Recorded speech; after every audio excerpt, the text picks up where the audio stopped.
Jadi kalau kita benci maksiat, itu jangan hanya ditahdzir, ditakutkan neraka itu enggak. Jangan hanya itu. Tapi di logika. Jadi kalau kita menghindari maksiat, itu selain karena takut azab, itu ada logika. Ada rangkaian pikiran yang menjadikan kita anti satu perbuatan apa maksiat. Jadi misalnya gini ya, kira-kira ginilah kalau contoh gampang itu.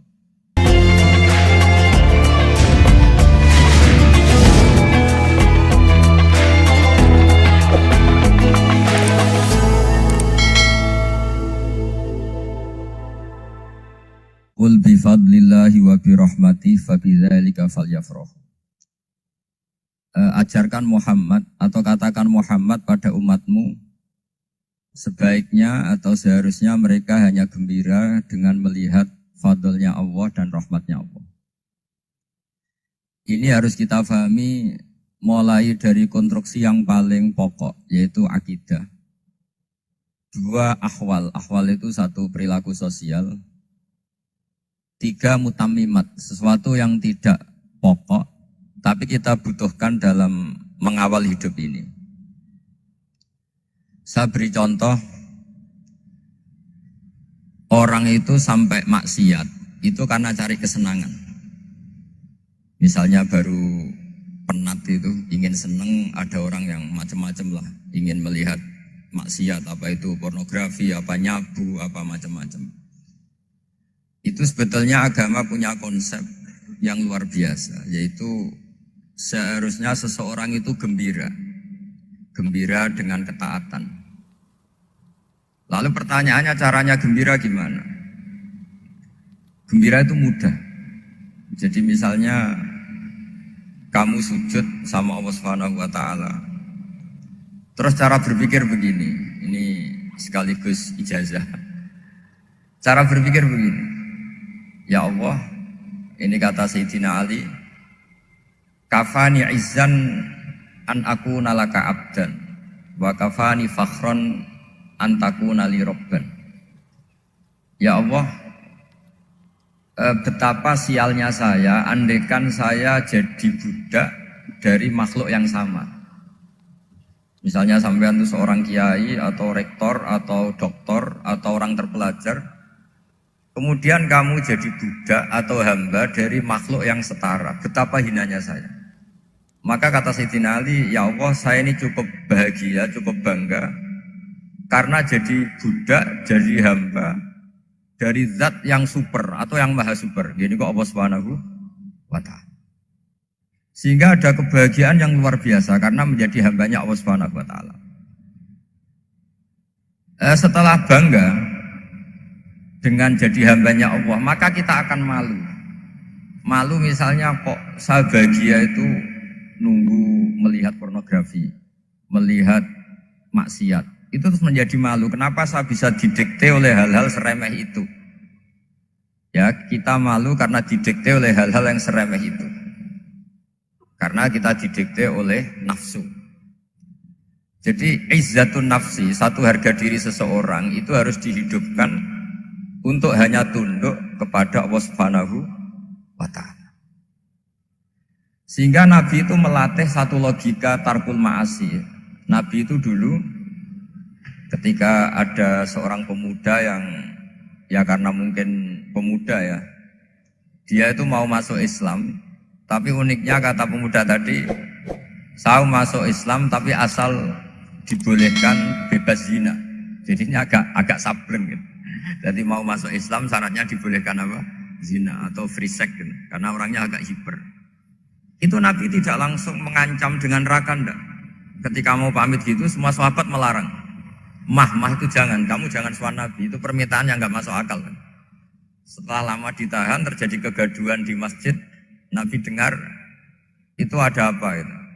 Itu ada pemuda yang mau masuk Islam tapi yasta'dzinuhu fi zina. Tapi mereka minta izin ke Nabi untuk tetap boleh zina. Kata Nabi, pemuda itu suruh masuk, suruh menghadap saya.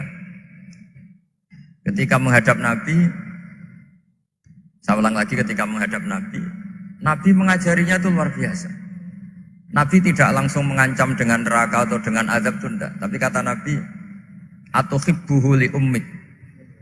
Kamu suka kalau ibu kamu itu jadi demenannya orang banyak. Oh enggak ya Nabi, yang demen ibu saya tak bacok kan. Karena ini ya agak preman, di mana-mana orang nakal agak preman. Terus atuhibbuhu li bintik. Kamu suka kalau putri kamu ya digitukan orang-orang. Oh ya enggak Nabi, yang gitukan putri saya tak bacok.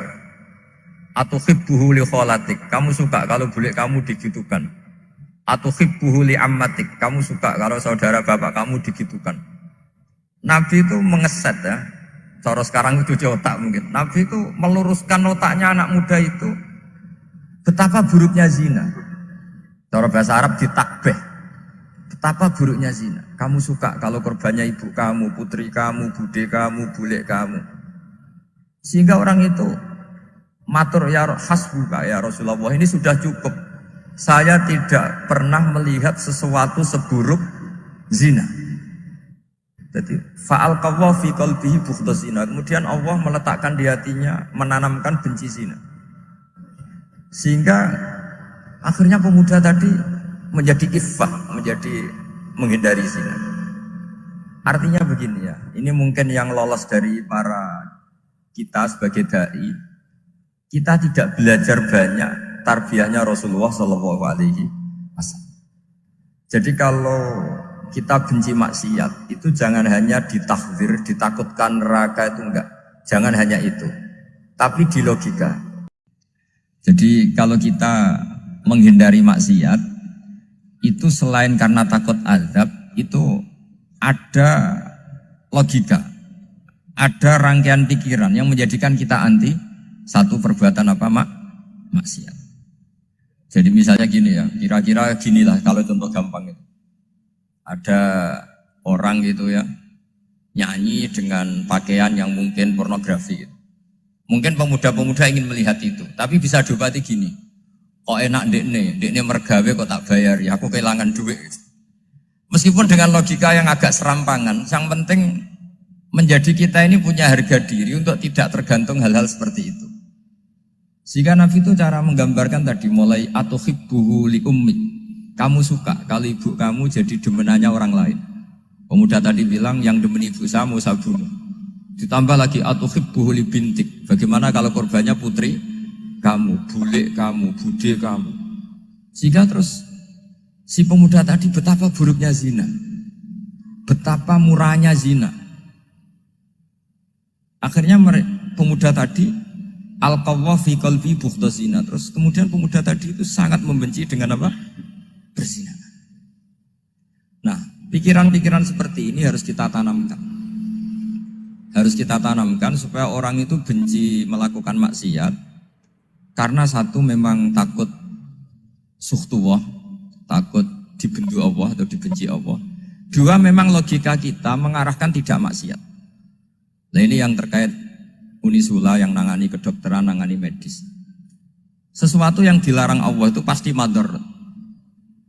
Maka untuk melarang seseorang bergantung sama narkoba misalnya atau hal-hal yang bahaya pada fisik, itu satu tentu bagi ahlullah, tentu karena takut Allah, bahwa itu mengakibatkan sakau, mengakibatkan tidak sadarkan diri, mengakibatkan kebangkrutan ekonomi macam-macam.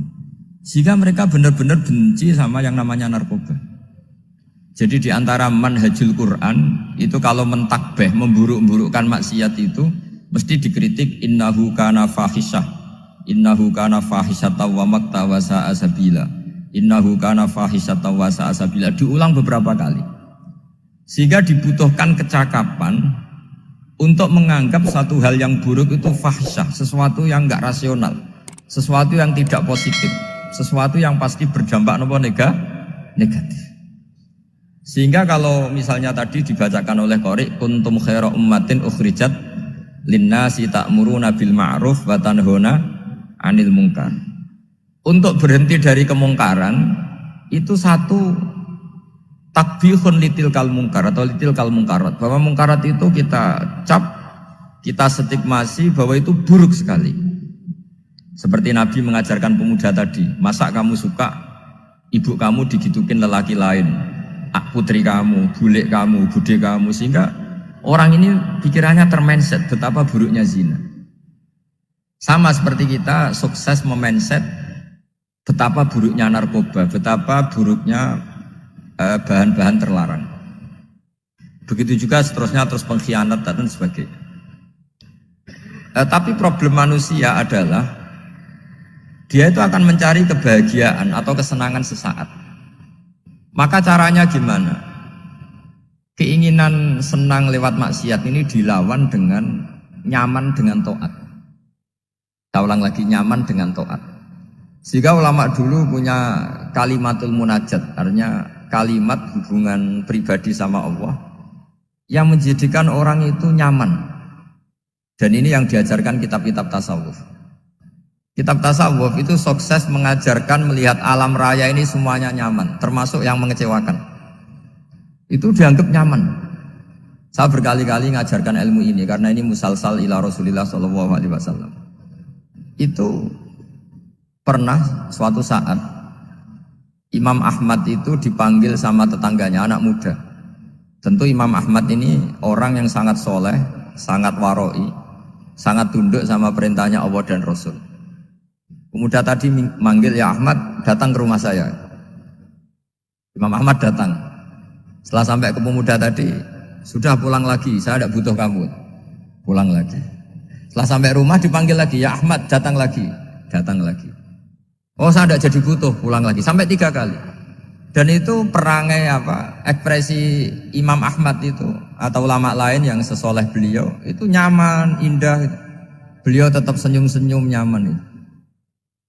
Beliau tidak tersinggung, tidak terprovokasi, pokoknya tidak tersinggung, kelihatan nyaman. Lama-lama pemuda ini terus tanya, ya Ahmad, kamu saya perlakukan seperti ini kok tidak tersinggung?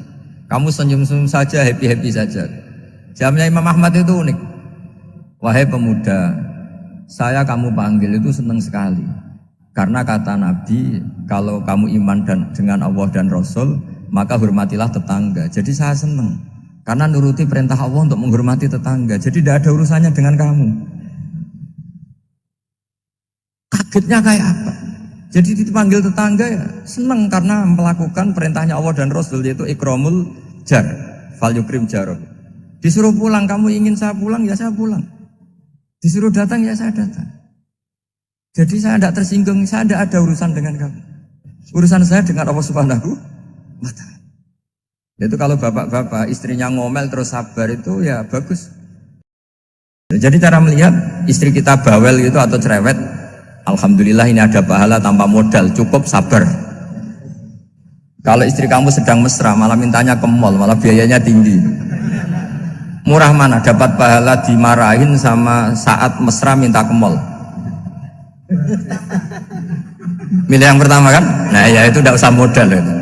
Ya gitu aja. Jadi kalau istri sedang marah bawel, anggap saja ini rezeki. Dapat pahala tanpa apa? Biaya. Nah, kalau pas rukun malah nantang ke mall, biayanya malah tinggi. Kalau kita kan enggak, ego. Wah saya ini suami kok dimarahin istri. Wah ini egonya bangkit. Padahal egonya bangkit itu ada kebodohan di situ. Yaitu seorang rektor didikte seorang istri, seorang makhluk. Apalagi kalau Anda daftar wali itu tidak akan jadi wali. Ini wali kok tunduk sama makhluk. Karena didikte apa? Makhluk. Maka Imam Ahmad ketika tetangganya bully gitu ya santai saja, beliau happy. Ketika pemuda tadi eskal janggal, kenapa kamu nggak tersinggung ya Ahmad? Memangnya saya harus tersinggung gimana? Kan tak panggil tidak jadi, tak panggil tidak jadi. Hei pemuda, saya ini tidak punya urusan dengan kamu. Saya nuruti kamu karena perintahnya Allah. Saya senang melakukan perintah Allah, harus berbaik sama kamu. Sampai 3 kali. Jadi kebahagiaan ini pula yang harus kita latih dalam melakukan ketaatan. Tapi kalau kita sudah tidak bahagia dengan taat, itu bahaya sekali.